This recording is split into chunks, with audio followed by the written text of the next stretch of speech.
In the vast, silent wilderness of Idaho, a frantic call shatters the peace. A child is gone. But this wasn't a case of a child wandering off. This was something far more sinister. 4 adults were at the scene: his parents, his great-grandfather, and a family friend. Yet none of them had an answer. How can a 2-year-old boy, surrounded by family, simply vanish into thin air? The answer is a chilling rabbit hole of lies, deception, and a mystery that even today refuses to be solved.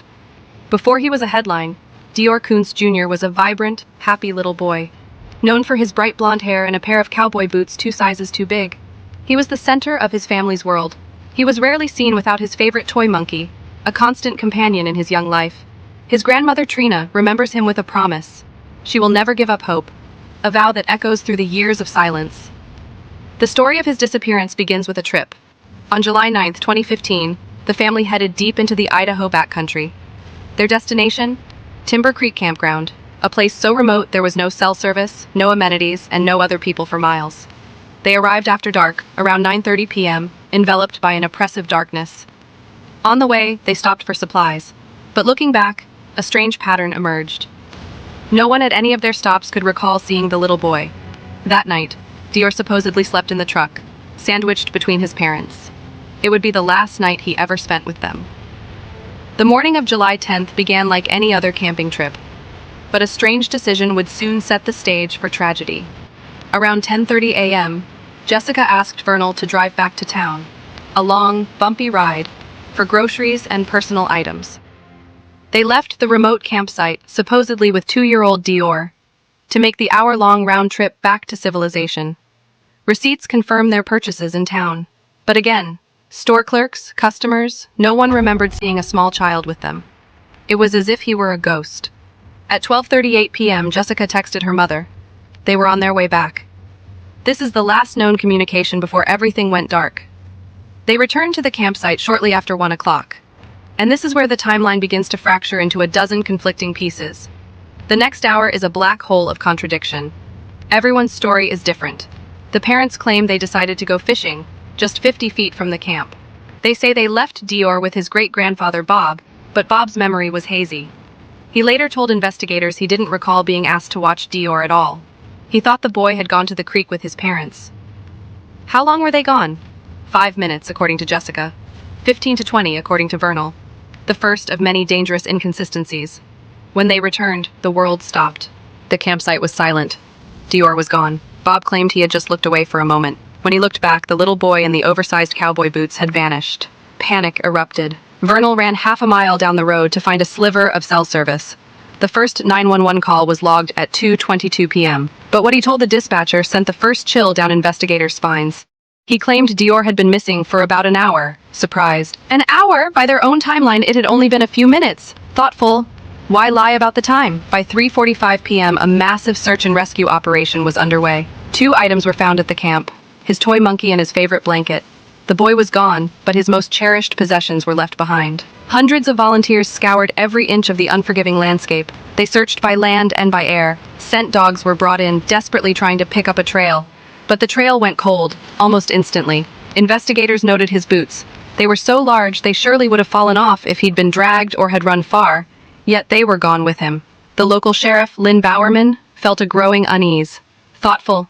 The story wasn't adding up. An animal attack or abduction seemed highly unlikely. Skeptical. As the initial search unfolded, Jessica dropped a bombshell accusation. She claimed she saw Isaac with a muddy shovel.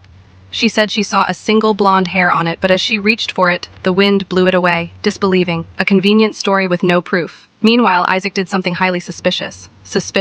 Before law enforcement could examine his phone, he factory reset it 3 times. Appalled. What was he trying to erase? Vernal added a new detail to their trip into town, a friendly beer truck driver who let DeOrr sit in his cab. But when investigators found the driver, his story was simple. He never saw the family and never let a child in his truck. Annoyed, it was another lie. Days into the search, a cadaver dog signaled a hit, detecting the scent of human remains. Hopeful. It seemed like a horrifying breakthrough, but this lead too turned to dust. Disappointed. The scent was from the ashes of a local woman, spread in the area long before. It was another dead end. Frustrated, the investigation was drowning in a sea of bizarre claims, false leads, and outright lies. The truth was being buried deeper with every passing hour. Serious. Then, in January 2016, the investigation took a shocking turn.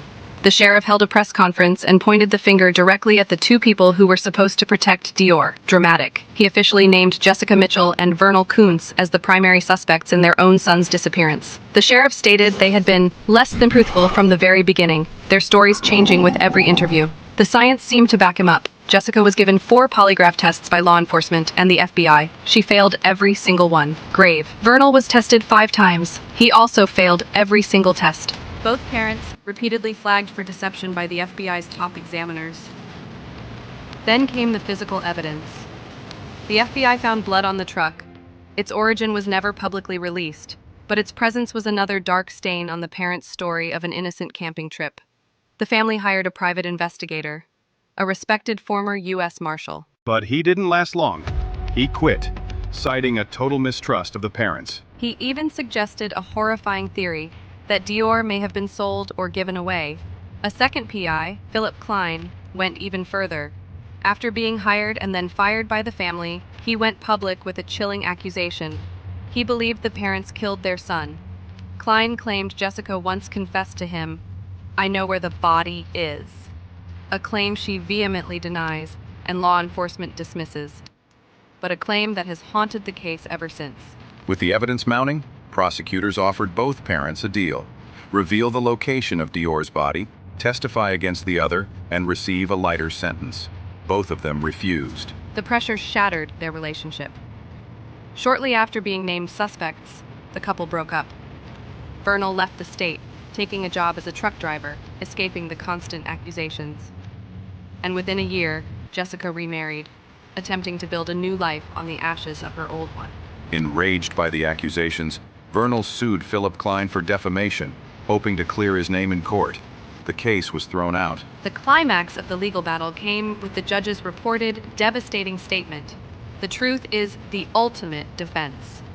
In the eyes of the court, Klein's horrifying accusations were not considered baseless. It was a stunning blow to Vernal's claims of innocence. In 2019, another piece of the puzzle was lost forever. Great-grandfather Bob Walton passed away. Investigators always believed he knew more than he said, but his confused state made it impossible to know for sure. Whatever secrets he held, he took them to his grave. 9 years, an entire childhood has passed since DeOrr Kunz Jr. was last seen. The Lemhi County Sheriff's Office has not given up. Annual searches are still conducted, a ritual of hope against fading odds. The case remains open, a permanent fixture in the cold case files. No charges have ever been filed. To this day, both parents maintain their innocence. Jessica insists she has nothing to hide.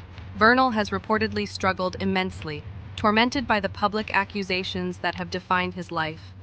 So what really happened? The theories still swirl, each more disturbing than the last. Was it a mountain lion, as some believe? An attack so swift and silent it left no trace but an empty space where a boy once stood? Was it a stranger? A phantom kidnapper who slipped into the most remote of locations, unseen by 4 adults and vanished without a trace? Or is the most likely answer the one investigators have leaned towards from the beginning? That the tragedy happened at the hands of those he trusted most? Perhaps an accident, a moment of negligence that spiraled into a desperate, clumsy cover-up.